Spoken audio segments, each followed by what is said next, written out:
Hotels.com takes the drama out of booking a trip. With free cancellation on most hotels, the only booking drama is friend drama. Like booking something that makes everyone on your trip happy. Just remember, Jared is pro beach. Bailey will combust if water so much as touches her. Meredith has to be on the top floor. And Andrew has to be in the basement for some reason you will never ask about. Ever. Thankfully, there's an accommodation for everyone on Hotels.com. Booking a trip can feel dramatic, but with free cancellation, you can't go wrong with Hotels.com. Terms apply. See site for details.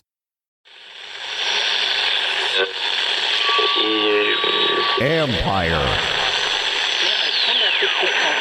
Deal back to Hachimura. Konnichiwa.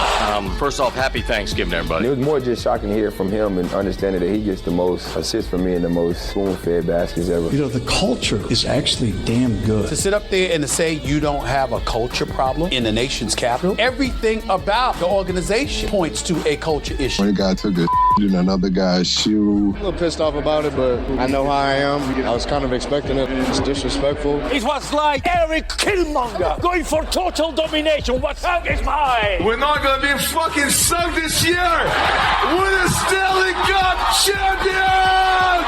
Yeah! This podcast is all over social media, so follow us on Twitter at BeltwayBroPod, Instagram at Beltway_sports_bros_podcast. Also the Facebook group, just search Beltway Sports Bros Podcast. And you can also find us at BeltwaySportsBros.com. There's a podcast player right on the front page. If someone you know doesn't want to or know how to download a podcast app or even knows what a podcast is, just tell them to go to the website and hit play. Simple as that. Thank you again. Second time coming on. You were a man of your words, so we greatly appreciate it. Right. And we know you're a very busy man, so I ain't no business to anybody else. Everybody got to eat. So, you know, it's just all part of the process, man. Yeah, I mean, I'm just doing my thing like everybody else is doing theirs, and we are stewards of the business. We deliver information, give the people who love this organization, this franchise, this football team, a reason to voice their opinion, and that's what it's all about. Without that, we wouldn't have gigs. Right about that.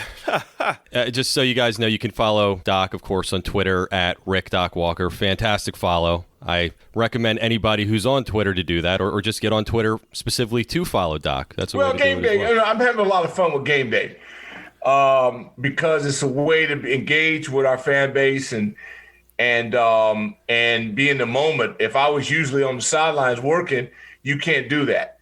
And it's a different vantage point. Your ground level, it's not the best view, but it's so intense because you feel everything. You hear the coaches calling the plays. You hear guys when they make a big play, and when they don't make a big play, you got guys being. I mean, it's such an emotional fire keg, and having been through it, I'm looking at this thing now through a different window, and it's fascinating. It's like being under the influence of adrenaline, and there's nothing you can do about it. Those guys get to play and release it. You know, Ralph, Wesley, Jamie Street, the three of us, we'd be over there, and you try not to get in anybody's way, right. But yet you're consumed by this, and then being a part of the broadcast, you try not to be a lunatic because you're so close to it. And I always describe to people, it's like an out-of-body experience. Now I'm at the crib, and I'm watching this stuff, and I don't have and neither do the players because the fans aren't there. I get juiced up with our fans, and now everybody's kind of like in the same boat. And so I'm trying to translate this, and, you know, your thumbs and that little keyboard, it's rough. And then you say a voice text like last week, I said, Sims Jr., can we get somebody to field a punt? And it came out on the voice thing like pant. And so people are killing me laughing. Hey, man. And I go, dude, seriously, you do 3 hours of this. Could have been a lot worse. And fumble once or twice, okay? Yeah, right. I said, okay, you caught me holding. But the bottom line is 3 hours. And then you feel people's emotions, and you're thrown into this thing. And I'm so frustrated by our offense that I want to throw a brick through the TV. And then you go, but then again, Alex is so incredible that you can't help but love the guy. And I'm going to these guys, hey, man, look what this dude's giving you. Can somebody please block or make a play to help this guy out? Because he's incredible. I was going to say, when you were on the sidelines, I mean, you have some of the most iconic one-liners talking about out-of-body experiences. It's stupid. It sounded like I know sometimes it's stupid, but it's just – it's awesome, though. You got to understand, the first time I'm working with George Michael at Channel 4 and Gary Clark in the Minnesota Vikings, he catches that pass and breaks it and scores, and game over. Team wins. And I'm running with a microphone, camera guy, Stump, I think it was Don Stumpo, the late great, and I'm running over, and I forgot I was actually on TV. I forgot I was working because I just wanted to go up to him and give him a high five. And here I am out there jumping, engaging with Gary. I felt like a moron going, and I realized what am I doing here? I'm in a suit and tie. This guy, but I was so caught up because we won the game. And those are things that happen. You just gotta make that transition. It's a segue, man. And some people do it better than others. I'm really not interested, in being a reporter guy. I mean, I'm interested in feeling what this is like because it's overwhelming. And then try to translate to our listeners without being a complete moron. But sometimes it happens that way. But it's real. I ain't making none of it up. I mean, it's just I challenge anybody to come there and stand on that sideline and get that close to that action and not have it affect you in a way, and then try to translate that and kind of try to be civil or try to be normal. It's not existent. I'm a big fan of your crushing the windpipe. That's one of my all-time favorites. Well, you were going stupid. nuts. It was so awesome. But, look, I'm a parent, okay, too, but I always say those 3 hours aren't for everybody. Yeah. They just aren't. And it's like so few get a chance to get in that arena. And then those that get a chance to get in, get out, and then try to interpret it. That's where the magic comes in. And everybody has their own style. It's different in the booth because I've been in the booth. In the booth, you might as well be in a spaceship. You're so far away from the action. And some of these stadiums, since the NFL started making more money, they pushed the broadcast teams from the 50-yard line, with perfect vantage point, and they put them up in a crow's nest. They kicked them up to the top. It's like seeing ants. It's so stupid. Yeah. Because these guys then, at the time, Larry and Cooley, they're trying to give this up. Julie, Bram, and D. Hall, they're stuck with and looking for them. They might be in an empty stadium or they're in a studio or somewhere. What they're doing now, you have no idea how hard that is to pull that off because you don't get the benefit of that crowd, and they might not even be at the game. It'd be like me sitting here in my studio doing a game. Off a monitor. Yeah, they're pros. You pull yourself into it, but give me the real deal. Be there 3.5 hours early, seeing all the stadium people, seeing, all our band, seeing the first ladies, of football. It's an orchestra, man. It's an event. And that's the kind of thing that's very difficult. Right? Yeah, it's really hard to get out your system. Some people don't want it to do it, but it's very difficult not to do it because your body is so in tune to this. You ask guys that played in this league, every year, I don't care how old they are, around training camp side, their body's going, hey, why aren't we, aren't we supposed to be doing something today? When you don't have to lift every day, run every day, watch what you eat. So these guys, man, and they got a good group of people, and they're not slackers. They work their butts off. They don't play the smartest games, but they're still very young. But once they get it together and stop helping the opponents, beat them, they're going to be hard to beat because they're built on the foundation of defense first. Right. And that, to me, are my favorite teams because you get stops, then you don't have to be the Chiefs in order to win a ball game. It's very difficult because you might not have Pat Mahomes or you might not have all the freaks they have. So you got to build it up to it. Well, going back to Young, everybody knew he was a physical beast, but did you expect him to be such an emotional leader right off the bat? You see him on the sideline. He keeps everybody awake. He keeps everybody in line. It's so amazing. It reminds me of, like Lawrence Taylor when he first went to the Giants on the sideline. You see that footage of him just riling guys up, even when he's not in the game. It's just amazing to see. He's a rare leader. I had a lot of people on Twitter asking me, why is he wearing the C and why is Ryan carrying? It's not Ryan's game. Ryan's game is performance. Chase's game is performance plus. He's like a high-octane gasoline. Okay, everybody's got to be who they are. The worst thing you can do is force a guy into something he's not. When they put that C on Dwayne Haskins, I said, what are they doing? That ain't who he is. Right. He's a performer, but he never asked to be the leader, okay? And so that's on them. That's a fumble on their part. They got the right guy in it right now. I'm telling you this right now, because this dude, the energy he exudes doing that, it wears a guy out. I'm telling you, that's why I hope his teammates pick up a little of that slack, because it's exhausting. And he's got that freak on the other side, Sweat. See, it's a combination. That's what makes it work. It's Chuck Mann and Dexter Manley. It's that thing. When you got two guys, remember when Wilbur Marshall was here? Wilbur Marshall was raising all kind of hell. He had 4 other guys up there doing it as well. Sure. When you got a band of brothers, you are hard to deal with.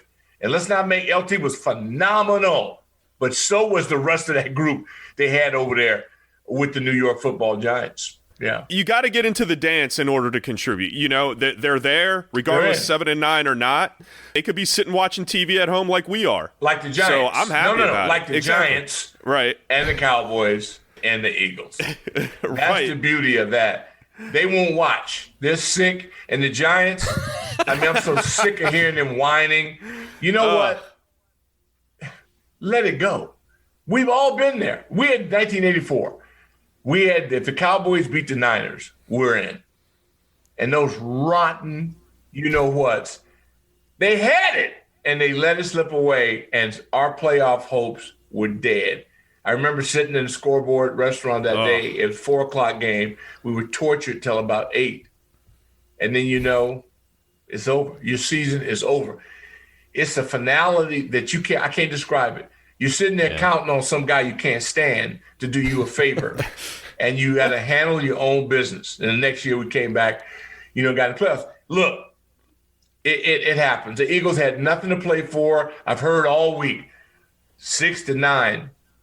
It's an unbelievable difference in the 6th pick and the 9th guy, because the 6th pick with 3 or 4 viable quarterbacks in the running, you might get some sucker to come and take your pick and pay you a king's ransom because they got to have the quarterback. Then you slide back with more assets. The Eagles could come out of this looking great. It was a perfect move. Giants should have just won more games. That's it. Yeah, simple as that. Don't rely on somebody else to do your business. I wanted to thank you again, Doc, for coming on. We really, really appreciate it. It's, again, such a thrill for Noel and I because, we've been watching you forever, and it's just amazing. I know you don't think that it's a big deal, but it's a big deal for us. No, I'm not trying to, man. I'm just saying, dude, just, normal guy. I know you are. Love what I do, love the business, and the guys like you guys that supported us through thick and thin, and it's been tough 20 years, man. More thin than thick. You're damn right it is. It's nice to have you on the fan side with us. It's great. Yeah. Well, I play both hats because I'm not playing, and I'm not working. So I am from that standpoint, that's where I'm at. But the support that was given to me, I'm giving it back, and until I get back on the good foot, and then we just keep going. Support for this podcast comes from PayPal. Small business owners, turn your smartphone into a cash register. PayPal QR codes are the safe and easy way to get paid in store, and they deliver the same security and trust PayPal is known for online, in person. Even if you're a cash-only business, with PayPal QR codes, you can accept credit or debit with everyday low fees. There's no additional hardware or software needed. Generate your unique QR code from the PayPal app and display it on your device or print it to display in store. Customers scan your code with their PayPal app. You only need your smartphone. Learn more at paypal.com/US/getQRcode. Empire. Well, let's bring in CBS sports contributor, NFL cap specialist, and the host of Inside the Cap, which you can find on all podcast platforms, Joel Corry. Thanks for joining us, Joel. Hey, thanks for having me. Absolutely. Real quick, you can follow Joel on Twitter at Corry Joel, not Joel Corry, like that weirdo disc jockey, whatever he is. British bodybuilding DJ who happens to be pretty famous in the electronic dance music genre. Yeah, man. I've actually fooled a couple of friends of mine with that. It's like, what happened to you, Joel? I'm like, hey, I got a new hobby. I've got into music. Plus, you're in Vegas too. They must think he lives out there with you or something. Yeah, right. That's the weird thing is, when I signed up for Twitter, I'm thinking I'll get Joel Corry, and I'm like, why isn't that available? It's not a common name. And I find out this dude, now he's blown up. So at least he's big now, time. when someone Googles Joel Corry, I don't show up anymore. A couple years ago, I used to show up. True. Now I don't. It's true. Now you're like, man, look at that guy's abs. Man. I'm anonymous now. Yeah, he doesn't wear his shirt much at all. I'm jealous. But, of course, and also your agent's takes articles on CBSSports.com. Amazing stuff. Very detailed. Look at those. All insights on NFL contracts. I think you do some other contracts as well from time to time. But how are things going with you? Oh, no complaints on my end. Just staying busy with the articles, the podcasts, and so forth. Absolutely. Well, before we get into our beloved Washington football team, I was curious about something, on my own. For people who don't know, Joel has represented guys like Shaq, Hakeem Olajuwon, Keenan McCardle, Jimmy Smith, among many others, of course. But I've been actually binge watching Ballers recently, and it kind of gave me the idea. I was curious, any crazy stories as a... Not that I can probably tell for public consumption. Well, leave names out. Is there anything, that you'd like to share or could share?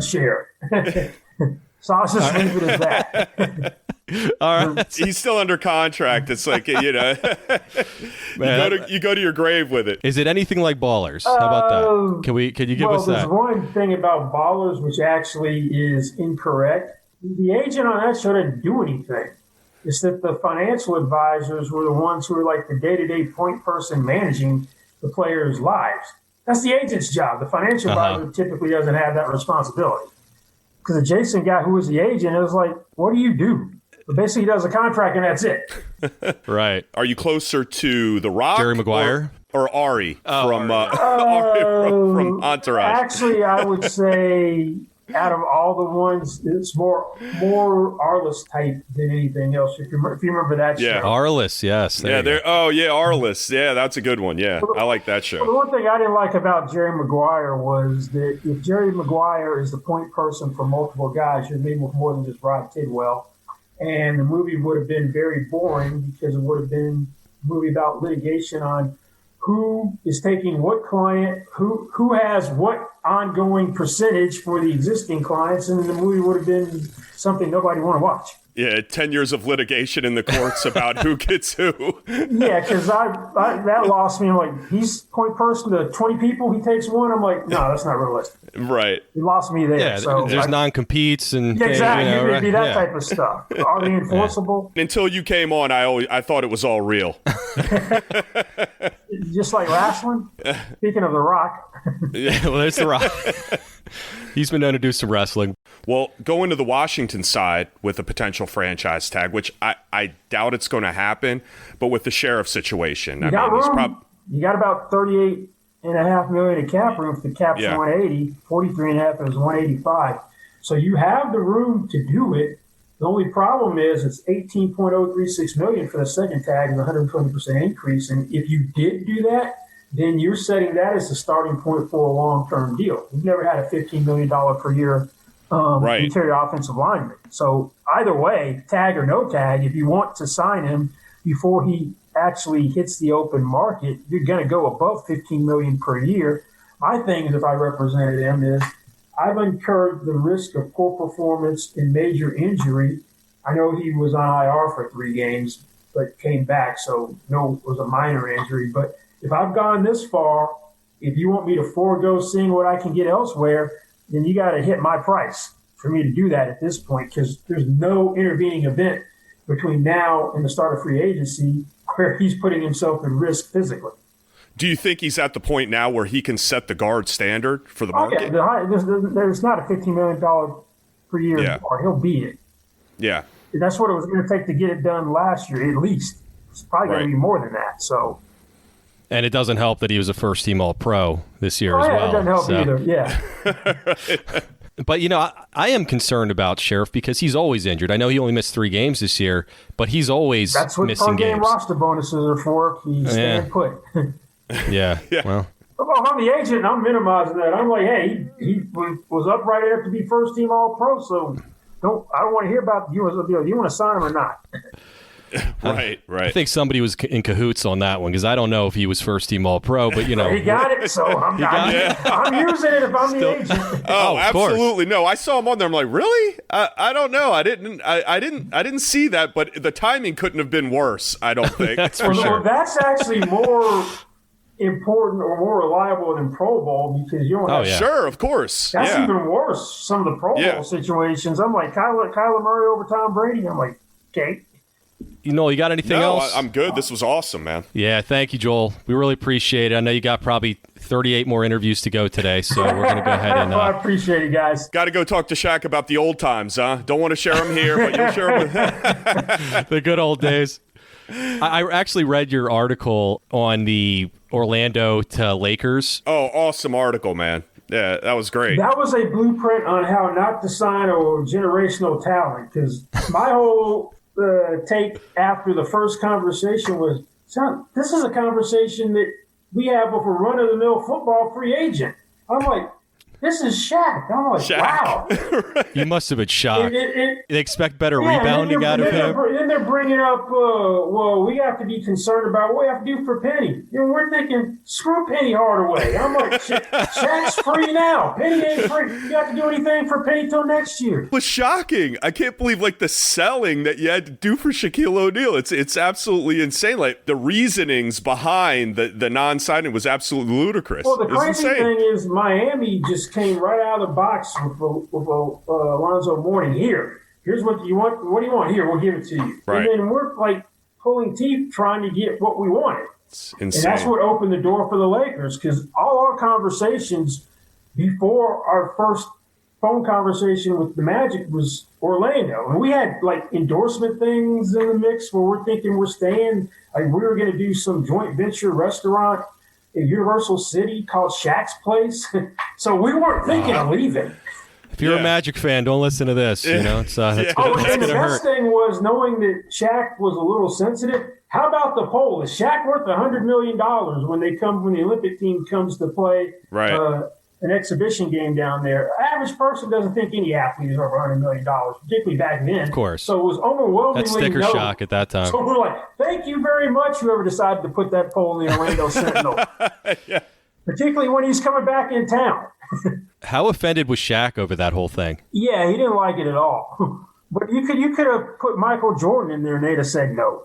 It seemed that way. I mean, it was excuse after excuse or just reasons not to. And they lost it. A side issue that anytime there's a monetary dispute, at least 9 times or 9.5 times out of 10, with an owner and a player, the average person sides with the owner, the billionaire over the millionaire. It's odd. It's like, well, I play a game for free. I'm like, no, you wouldn't. If that was your profession, your job, you want to be paid what the market dictates for your job.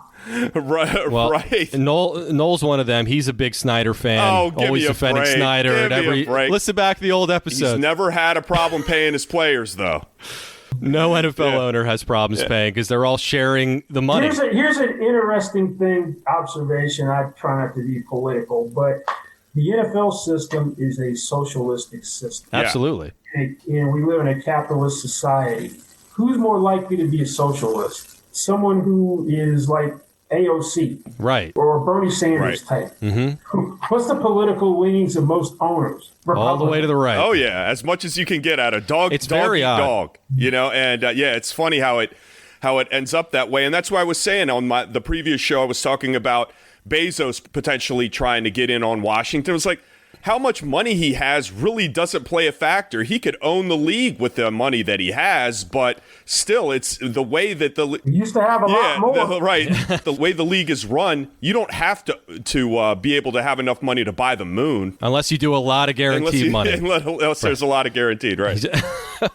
Well, we could have had a whole different trajectory for the past few years had someone been allowed to buy the Buffalo Bills, who shall remain nameless.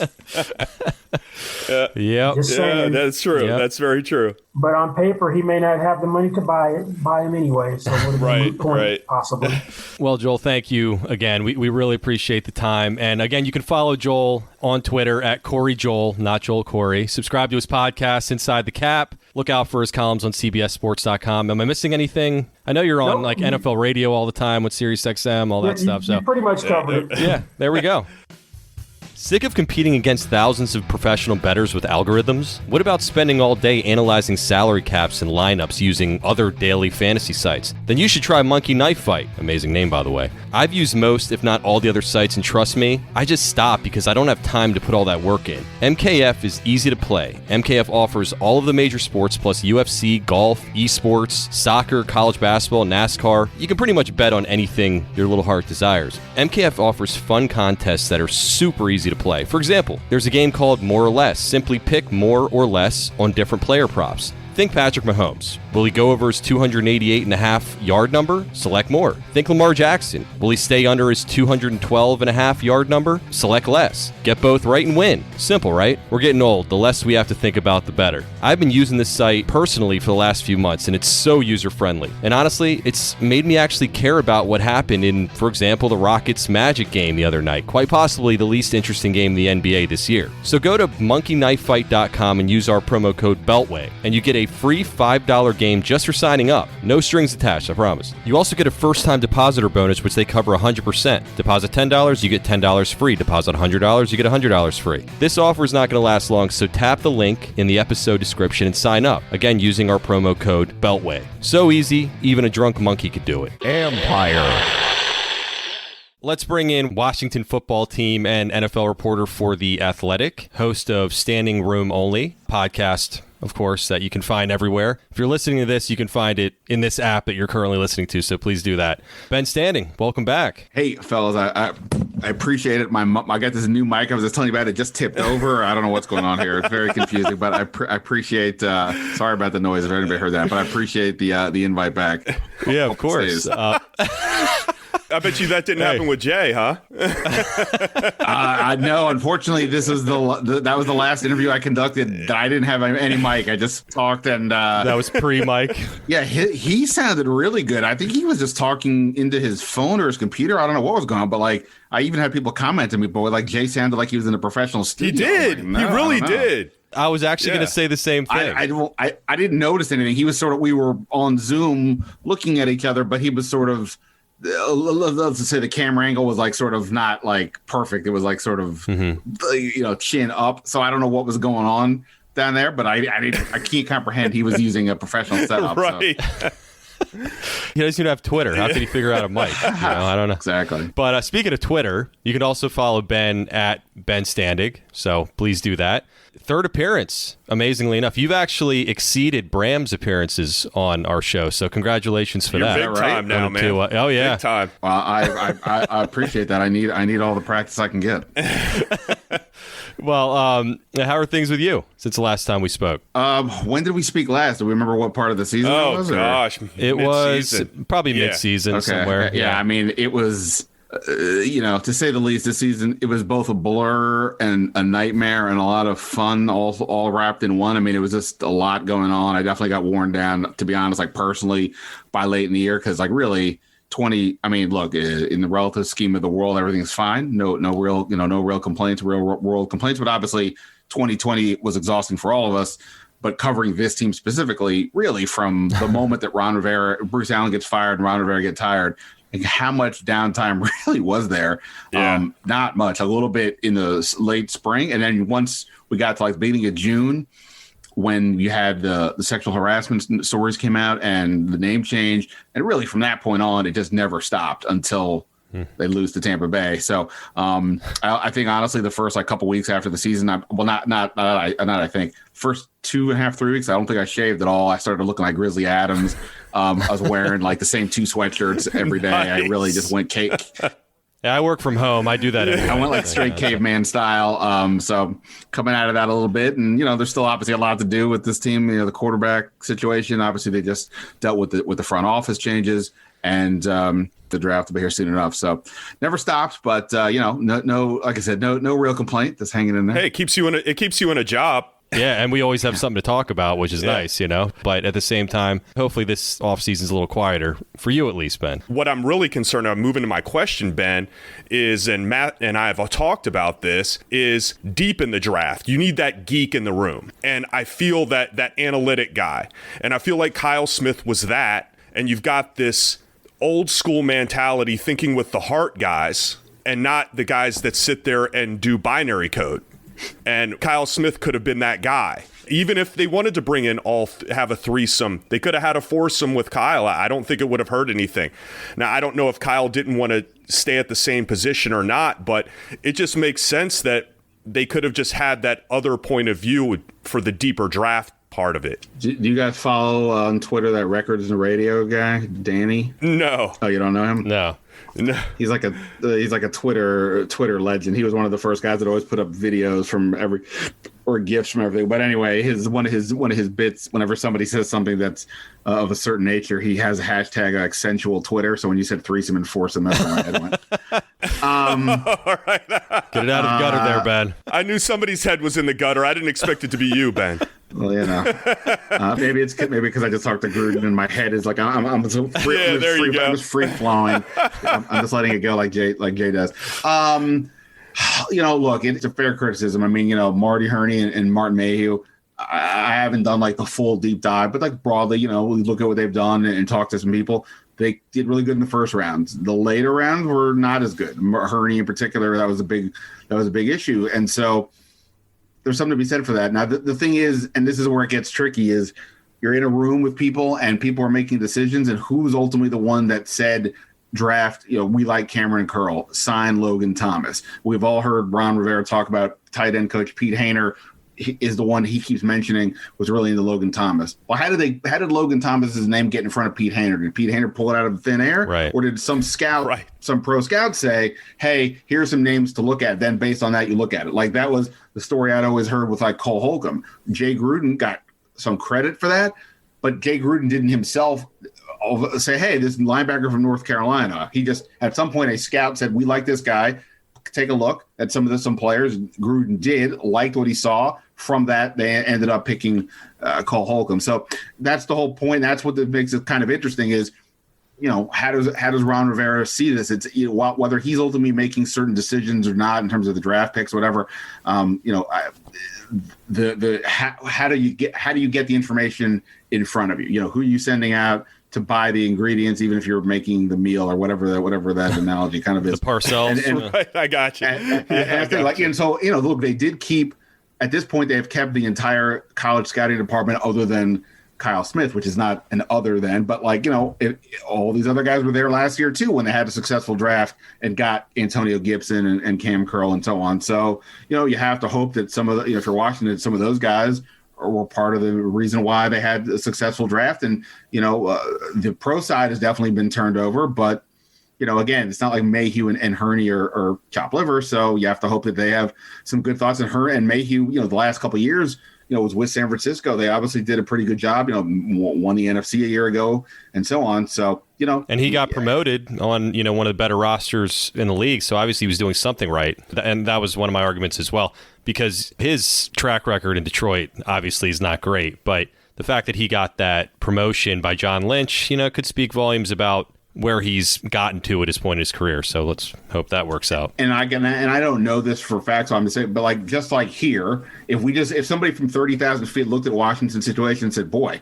who cares? Why would you worry about Kyle Smith? They drafted Dwayne Haskins. Well, he being here, know, if you listen to my Jay Green interview, but if we kind of heard this already, that the owner kind of interjected himself to pick this guy. And Bruce Allen, like I've been told previously that like the Bryce Love pick was more of a Bruce Allen pick than it was necessarily the front office or things like that. So, so you don't know, like, did Martin Mayhew, who knows, did the ownership tell him to do something, or did the head coach at some point say, hey, no, I want to do what, all these things. It's always are a power struggle everywhere, right? And everybody has a different kind of power struggle. Everybody's got a boss. Right. You got it. I'm Byron Kerr, your host for the Curly W podcast. Join me on the Curly W for the very latest on the Washington Nationals. We'll give you an inside look as to what's happening with the Nats right now, and give you also a chance to visit with Nats players and coaches, present and past, to tell you what it's like and what they hope to accomplish with the Nationals. From Fredericksburg to Nats Park, West Palm Beach to Rochester, Wilmington to Harrisburg, it's all Nats baseball. Subscribe to Curly W wherever you get your podcasts. Another great show from Empire Media. Empire. All right, so we're very excited to have our next guest on. He's the voice of the Washington Wizards, which broadcasts on NBC Sports Washington, of course. Mr. Justin Kutcher. How you doing, sir? Doing great. How are you guys doing? Good, doing great. Good. Thanks for coming on. Appreciate it. My pleasure. Big Wizards fans, got to come on for that. Well, first I wanted to ask you, as far as Ben Simmons, how's everything going? You guys made up yet? Everything okay there? Everything is fine. Honestly, I liked his response. I thought it was awesome, and I didn't mean any ill will towards him. It was more just a conversation piece for Drew and I to have late in the game when the game is out of hand, and I truly never intended for it to get the response that it got, and frankly, I'm sorry for that. I'm sorry that it created such a firestorm. That never was what I was hoping for. If anybody follows me on social media or whatever, they know I'm not out there trying to get attention and try to get followers. So it turned into something I did not want it to, and for that I'm truly sorry. Oh no, hey, we thought it was great. I thought it was great. So, no need to apologize. And I thought it was awesome.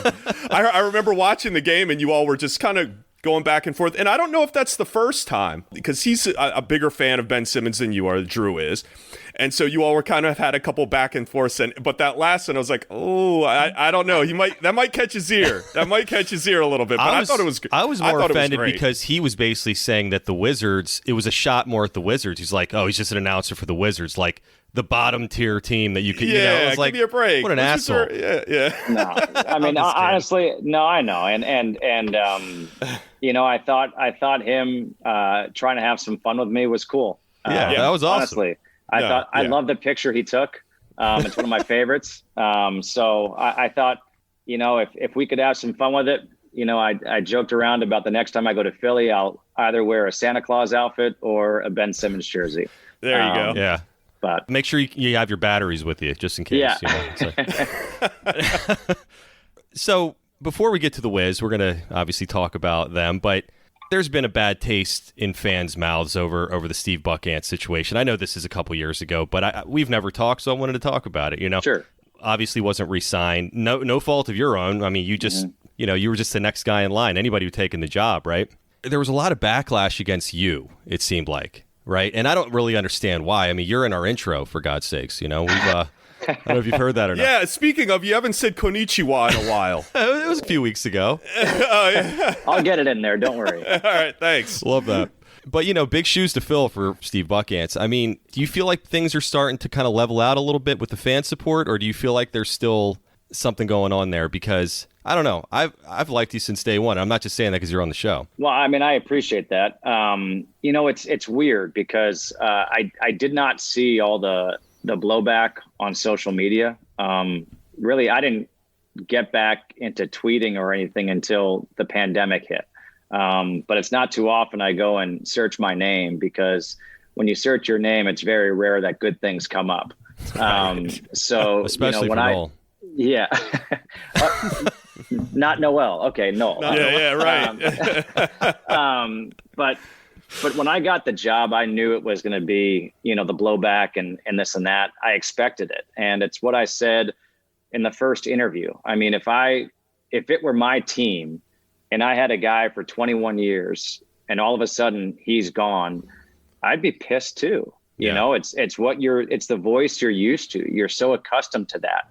You know, when I would go do games with Fox and I'd come in for the national game, whether it was MLB or basketball, you know, everyone's like, oh, you suck. We want our guys. Well, yeah, it's because you're used to hearing your own guys. And what I've said this entire time is that hopefully over time, people think that Drew and I do a really good job and they tune in. They're like, you know what?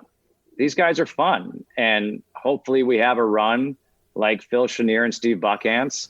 And all of a sudden it's people saying like, oh man, Kutcher and Good. And those are our guys.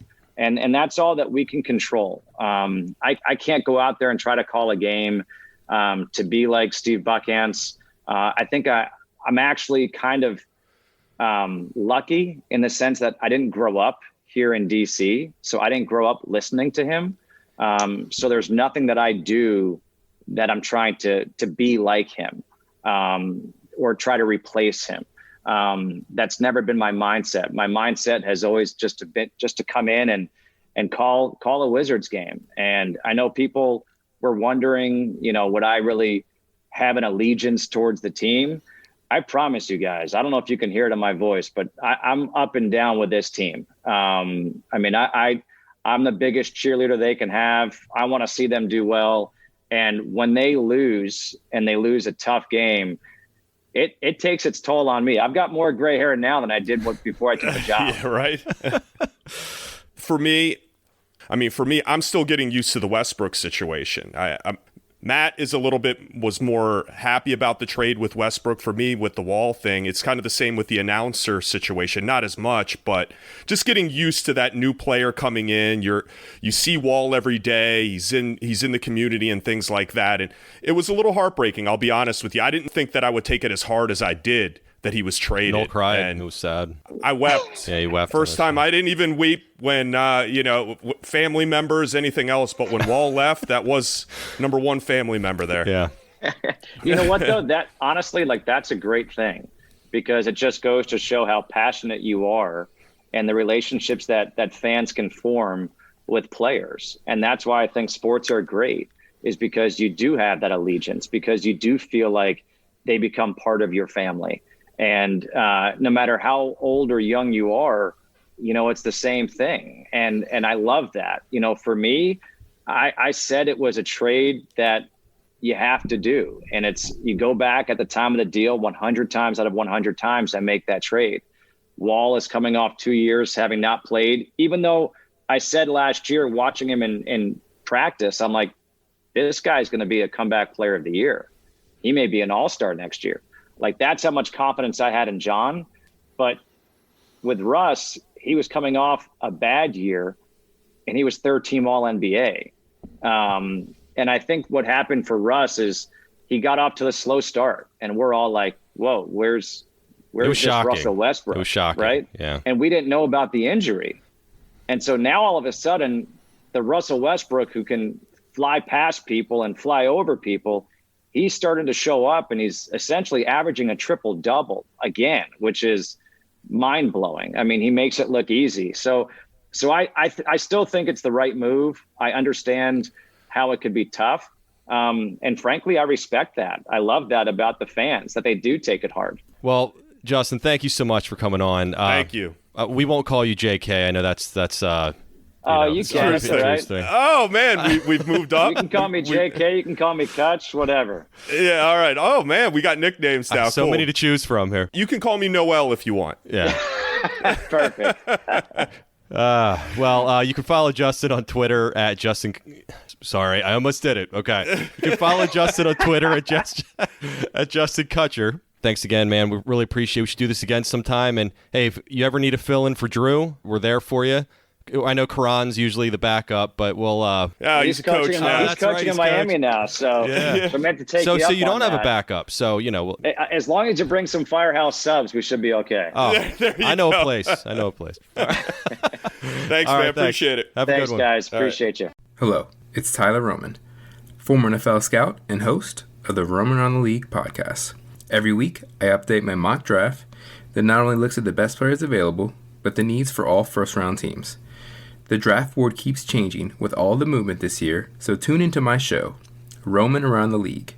That's ROMAN Around the League podcast. Subscribe wherever you get your podcast, and check out all of the great shows from Empire Media. Support for this podcast comes from Wild Turkey Kentucky Straight Bourbon Whiskey. Let's tune in to their one-on-one with Jamal, a real bartender from Old Fourth Ward in Atlanta. I really get into the backstory of whatever I'm pouring, out of respect. There are literally years of experience behind these bottles. Wild Turkey, same recipe since 1942. If you want a true classic, this is what you want to order. Wild Turkey. Wild Turkey Distilling Company, Lawrenceburg, Kentucky. Copyright 2020, Campari American, New York, New York. Never compromise, drink responsibly. Empire. Welcome back, the voice of your Washington football team, host of the Bram Weinstein Show on ESPN 630, which you can hear daily from 3 to 6. And, of course, the founder of our podcast company, Empire Media, Mr. Bram Weinstein. How you doing, sir? Hello, people. Hey, man. I think the last time we talked about it, you were going into your first season as the Washington football play-by-play announcer.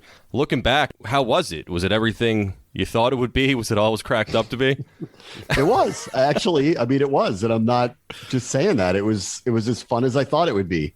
There were two parts that I wish were different that nobody had any control over. We could not travel to the road games, so we did all the games out of FedEx Field, which was fine, but we're calling it off TV, so it's not the same. Right. And there were barely any crowds, and that was hard. I would love to know, just a couple of them, I would like to know what the sound in the stadium would have been when Philadelphia was up 17-0 in the opener, and then what the sound in the stadium would have been if people were still there, when they came back and won.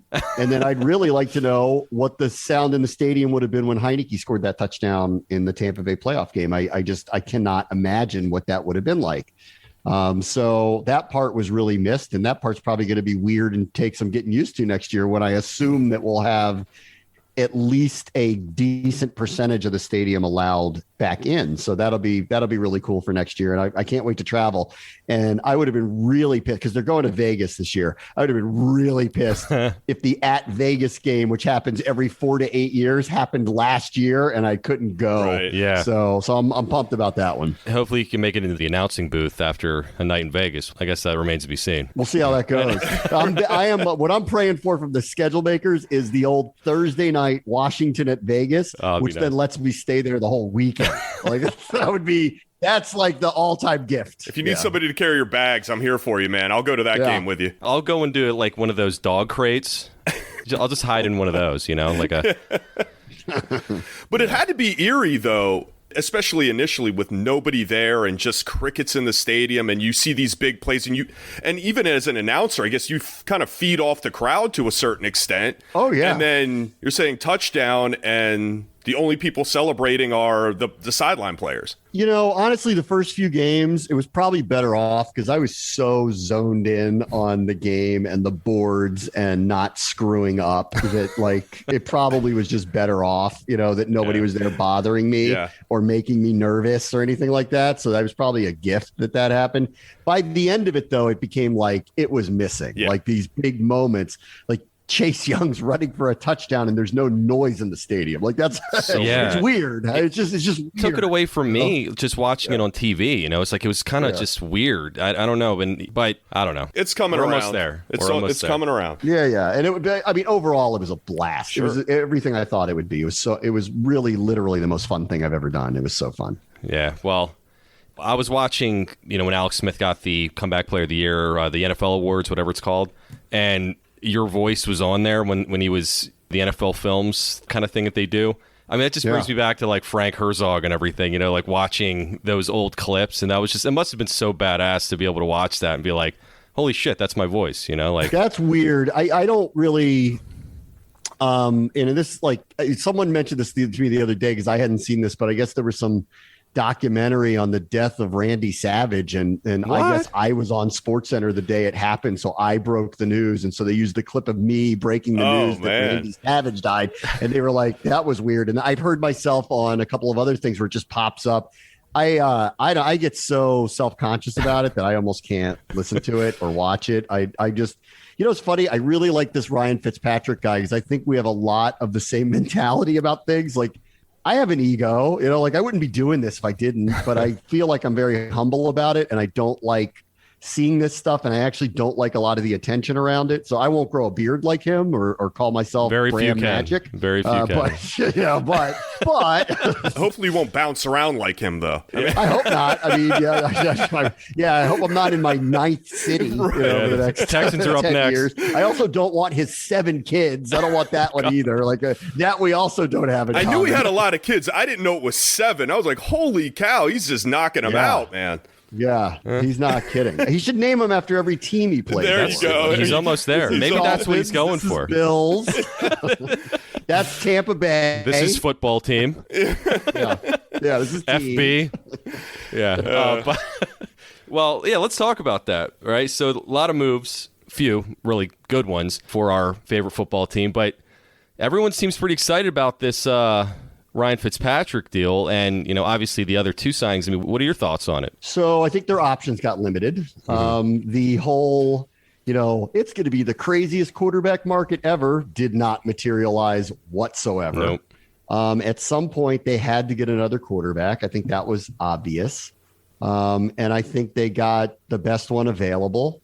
And that was, available to them at the time. I guess if Mariota is cut, which is going to happen, you could argue maybe that was the way to go. Or if Sam Darnold gets traded for nothing crazy, you could argue that would have been a better way to go. But I think they decided they needed to get somebody in here that could be a caretaker and they felt comfortable with. And I think they're doing okay. And he said this today during his press conference where he said, I'm playing my best football now. And the metrics prove that out. I mean, if you see that. So, I don't think anyone's like jumping up and down going, oh, here we go to the Super Bowl. But 1, I think it's going to be fun.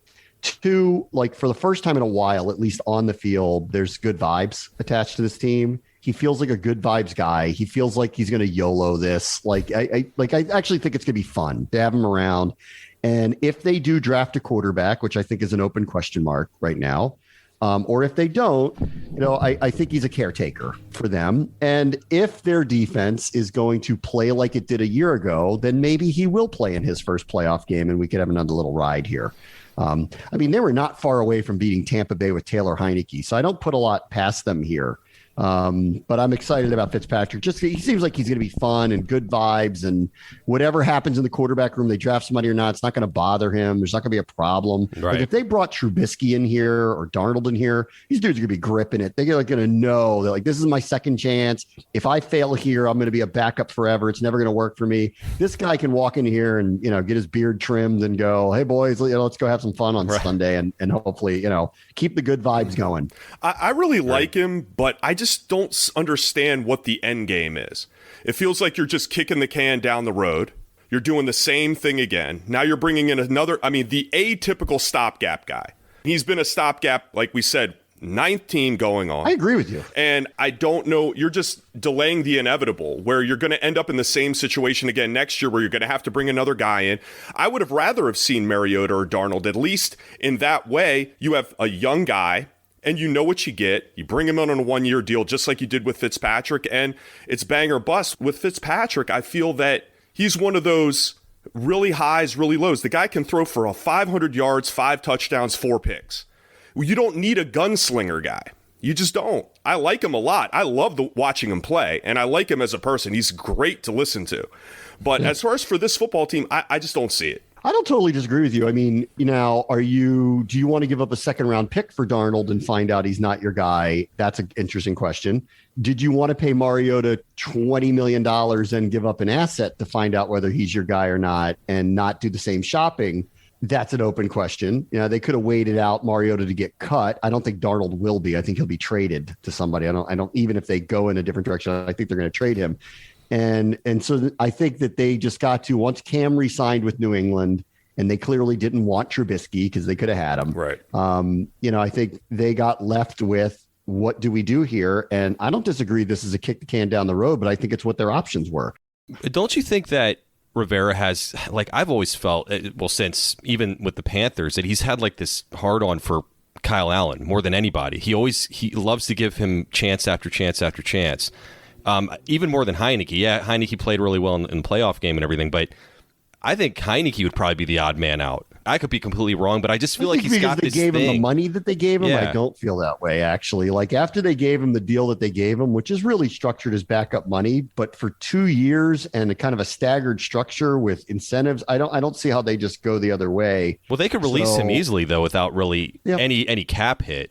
They can release Kyle Allen without any cap hit. Literally no cap hit. Yeah. Yeah, with no cap hit. So I would be concerned if I was him. And I don't know. He's not the first with this. I mean, Jay Gruden loved Colt McCoy for some particular reason and loved Ryan Grant for some particular reason. And I think every coach has probably their favorites that everyone else in the outside world is going, I get it, but he's not Tom Brady. So can we just move on now? Right. Yeah. The one thing I am really a big fan of with Fitzpatrick is bringing in the Curtis Samuel situation. Is going to bring two guys because he loves to toss it around. I mean, these guys are going to have a blast with him. McLaurin and Samuel and Logan Thomas too. They've got some skilled spots now, and that I'm excited about to see. Yeah, I think last year was how are they going to score? Right. Because it's Terry McLaurin and who else exactly? And oh, by the way, Trent Williams isn't here anymore. And can Haskins play? And I was very concerned it was going to be a really terrible offense. And frankly, in the end, they were a bottom third, playing with four different quarterbacks and not getting the ball down the field very much. But clearly things emerged here. McKissick turned out to be everything they thought he would be as a receiver, really more than anything. Logan Thomas turned out to be a lot better than people gave him credit for and became a good target for them. But what they have now is versatility. What we did not see Antonio Gibson do last year was what he did in college, which was play receiver, right? I think they wanted to use the year to teach him how to be a running back. With Curtis Samuel on the team, who was a running back as well, in college has been converted to a receiver, you have massive flexibility with players. I think McLaurin gets to move outside a heck of a lot more than he did in the past. He won't have to work the middle as much. Samuel can do that. Samuel can be a running back. Gibson can be split out. I think world's the oyster here for Scott Turner. They have an opportunity to do a lot of different things with a lot of very versatile players now. I love this signing. Me too. And I love him at the price. They have to pay him $20 million a year. He is not a number one receiver, but I think he fits exactly what they're looking for, which is extremely versatile players. And they are fast now. Gibson is fast. This guy's running like a 4.3. McLaurin is scary fast, and he never gets credit for all of that. So there's a lot of versatility here that I really, really like about this. I still agree with you that in the end, this is not the long-term quarterback. And when they find who that is, if they can keep this group together, I think that they have the makings of a really solid unit to go along with that defense. And that's when we start talking about what does it really look like in January and February for this team. But I do like the makings of what's coming together. And I've been all over wanting Samuel since they played him in December. I was like, that guy is perfect for exactly what they're trying to build here. It's just I'm hoping if they are a team that is predictable, that's an indictment of coaching because they should not be with this group of talent that they have now. Samuel had his best season when Scott Turner left. So hopefully that doesn't translate over that way. You know what, too? McCaffrey was hurt all year. And I think that's important here. Like, McCaffrey got the lion's share of balls thrown his way. He was the leading receiver and leading running back. I mean, everything went through him. He didn't play for the majority of the season, so they had to go elsewhere. Right. And so I think all that happened with Samuel was he showcased he can do a lot of different things. And I think that's what's important. He can be on the outside. It's probably not his strength. He's definitely incredible in the slot, and he can be a running back. There's a lot of versatility here, and I love the idea of getting matchups with Gibson, too, in open space and making a defense try to adjust to that with all three of them on the field. I think there's a lot of mismatches that can occur here. And going to the other big signing, the William Green signing, which I called that one. You called William Green? That was a good call. Oh, sorry. Ah, shit. Who is William Green? Anyway, William I know Jackson. the editor. It's okay. Yeah, you know the editor. But a lot of people are saying that's a wash because they lost out on the Darby situation. I think he's better. I think he has a lot of upside. I think he played very well with the Bengals. He was honestly highest on my board that's really the corner that I wanted to have if they didn't get Darby back because Darby was just familiar with it. But Rivera gets corners paid, man. Yeah, he does. He's been on a really atrociously bad defense the last couple of years. So he'll be, I'm sure, very happy to be on one that isn't that. I think this offers an opportunity to play more man than Washington has in the past. And I think they want that because they want to be aggressive, not only with the front, but they started bringing people like Cam Curl as the season was progressing. So I think they want to be aggressive with Collins and Curl if Collins is healthy. They're going to need corners that know how to play man. And they got one. When they let Darby go, I wasn't surprised. Once that price hit what it hit, excuse me, I was not surprised. I didn't think that they wanted to go to that length to pay him that money. I was then a little surprised that they went above and beyond it to get William Jackson. And he's got some injury history. So there's a concern there with all of that. But outside of it, I kind of lean on some of the people who grade this stuff for a business, and Pro Football Focus like freaked out and said this is a massive upgrade for Washington. So in general, I look at this and go, okay. I mean, they got a pure man cover corner now. We know they have a pass rush. I mean, really the real win-win-win, they need to move on to linebacker now and figure something out there. But the win-win-win with Ryan Kerrigan having not signed with anybody yet, if that price gets low enough and he just wants to hang around, that would be the ultimate win-win-win of the offseason that he comes back. All right, man. Well, thank you again for coming on. It's our 100th episode. Appreciate the opportunity that we're even on your amazing network. And hey, another 100 episodes, hopefully we'll make it. I'll die trying. You guys do 8 a week, so I'll be on next month? Exactly. 200? Slowing down a little bit. Slowing down. All right, boys. I'll talk to you soon. Hey, thanks a lot. Empire. Well, that's going to do it for this episode. As always, we're on all major podcast platforms. Please rate, review, and subscribe. If you like this show, please share it on social media. Again, follow us on Instagram, Twitter, and the Facebook group. And thanks for listening, and we hope you have a great weekend. We'll see you next time.